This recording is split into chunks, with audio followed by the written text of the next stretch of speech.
जनता की बात, जनता के साथ। संघटनातून राष्ट्रनिर्माण आणि राष्ट्रनिर्माणातून विश्वकल्याण हा संदेश देत संघ कार्यकर्त्यांनी घेतला भारताला विश्वगुरू बनवण्याचा निर्धार। राष्ट्रीय स्वयंसेवक संघाच्या स्थापनेला 100 वर्ष पूर्ण झाल्याने देशभरात उत्साहाचं आणि अभिमानाचे वातावरण निर्माण झाले। 1925 साली नागपूर येथे पूजनीय डॉक्टर हेडगेवार यांनी संघाची स्थापना केली। हिंदू समाजात संघटन, स्वाभिमान आणि राष्ट्रभक्ती निर्माण करण्याच्या उद्देशाने सुरू झालेला हा प्रवास आज शतकपूर्तीच्या उंबरठ्यावर येऊन पोहोचला।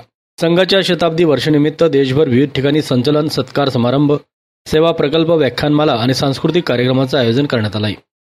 स्वयंसेवकांनी शिस्त, संघटन आणि सेवाभाव याचे दर्शन घडवून समाजात एकतेचा संदेश दिला। या पार्श्वभूमीवर शिंदखेडा शहरात राष्ट्रीय स्वयंसेवक संघाचा विजयादशमी शनिवार दिनांक 4 ऑक्टोबर 2025 रोजी संपन्न झाला। यावेळी धुळे विभाग महाविद्यालयीन प्रमुख नितीन चौधरी प्रमुख वक्ते म्हणून उपस्थित होते।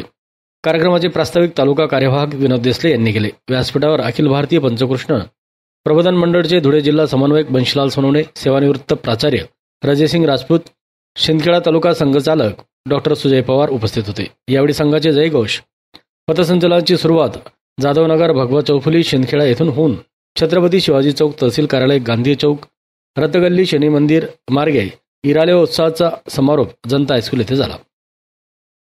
जनता की बात, जनता के साथ।